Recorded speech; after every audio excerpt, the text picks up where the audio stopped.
You can have plenty of driving fun without taking out a second mortgage or squandering your kids' college savings, and I will prove it.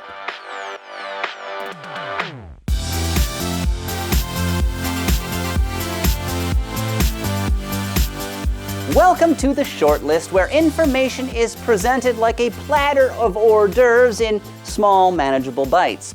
You know, there are plenty of fun and affordable used cars out there, and with about $10,000 to spend, you have an almost absurd amount of choice. But narrowing things down, we've come up with a list of 10 excellent options. Oh, and maybe a couple splurge alternatives if you've got a skosh more cash to burn.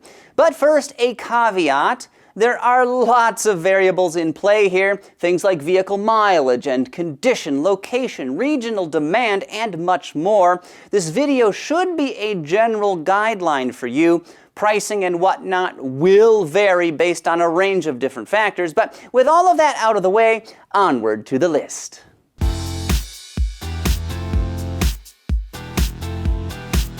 In no particular order, we start with the Scion FRS.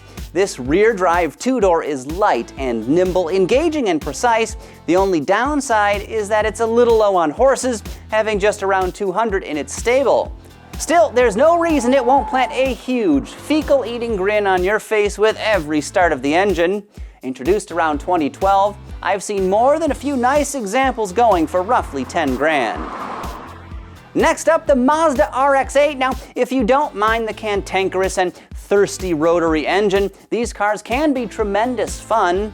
The 1.3-liter two-rotor Wankel power plant in question revs to the moon and delivers more than 230 horsepower in top form, though it does vary a bit based on year. Low-mileage RX-8 shouldn't be too difficult to find for less than 10 grand.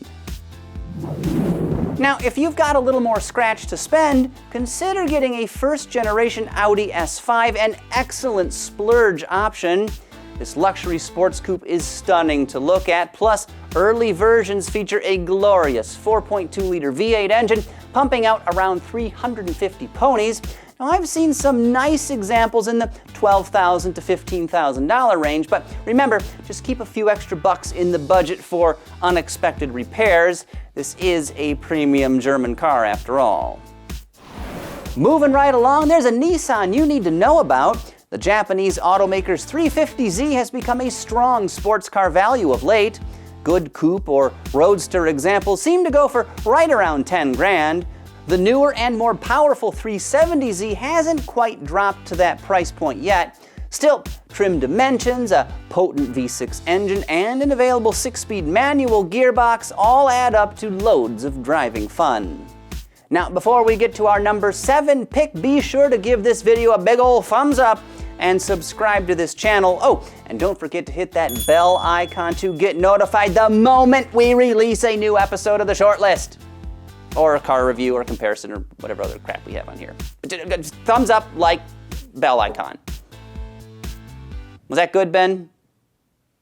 I thought so.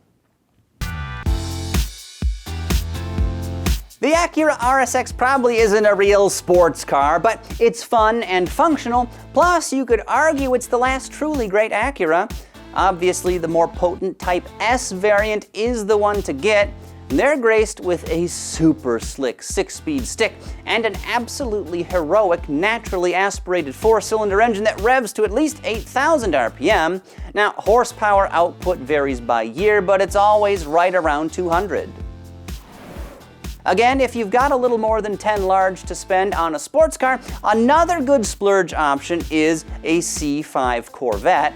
Now, this generation of Chevrolet's classic thrill machine may not have the best interior or seats, but it's still fast as Hades thanks to its thundering LS V8. And after scouring the cyberweb, it looks like nice early 2000s examples of the C5 are going for right around $12,000 or so. Budget accordingly if you're interested. Providing plenty of smiles per gallon is the BMW Z4 Roadster. A well-maintained example of this early 2000s ragtop can be yours for 10 grand or less these days. A 2.5 or 3-liter straight 6 resides under these cars' elongated hoods, and a variety of manual and automatic transmissions were offered. For our next selection, I was all set to include the Volkswagen R32, a hot hatch with an absolutely wailing narrow-angle V6 and standard all-wheel drive. But then our own Sebastian Bell convinced me to include the Subaru WRX, offering up this nugget of wisdom.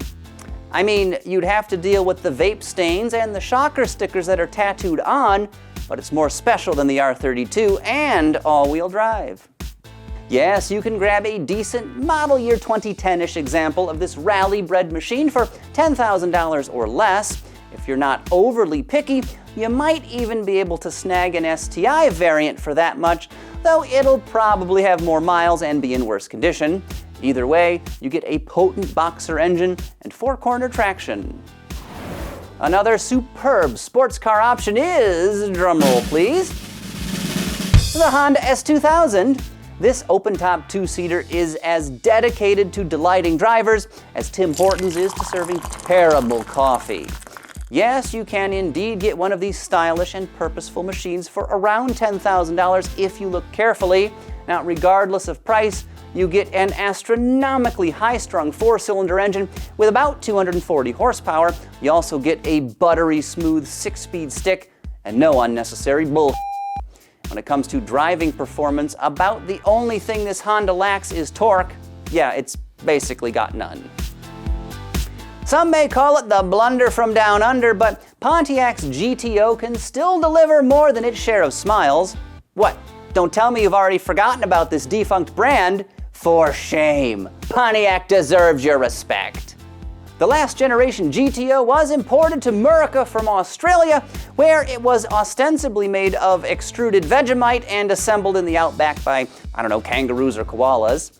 Introduced in 2004, the car was powered by a 5.7-liter small block rated at 350 horsepower, but 05 and 06 models were fitted with an even more potent 6-liter V8, good for 50 additional horses. And if you want a fun car and aren't afraid of being a little different, check out the GTO. But now it's time for another splurge option. If you feel like spending a bit more than 10 big ones, consider a John Cooper Works Mini Cooper. These urban-friendly runabouts are a blast to drive, and with various underhood upgrades offer surprising straight-line speed as well. Nice versions of the Cooper Coupe or convertible seem to be trading for about 12 grand these days, not too much more than the $10,000 target we're aiming for here. It's no secret the E46 3 Series is my favorite BMW model range of all time. These cars look great, have nice interiors, their powertrains are liquid smooth, and, of course, they're engaging to drive.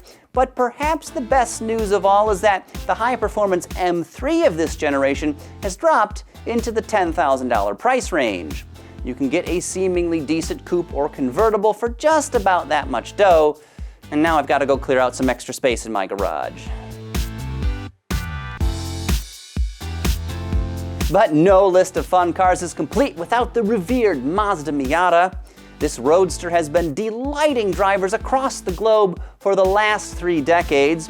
Nice examples of NC generation cars can now be had for 10 grand or less, meaning the Miata's characteristic rapier-sharp steering, playful dynamics, and just barely enough horsepower are accessible to nearly any motoring enthusiast. Go ahead, treat yourself to one of these Japanese smile machines. I'm pretty sure you won't be disappointed.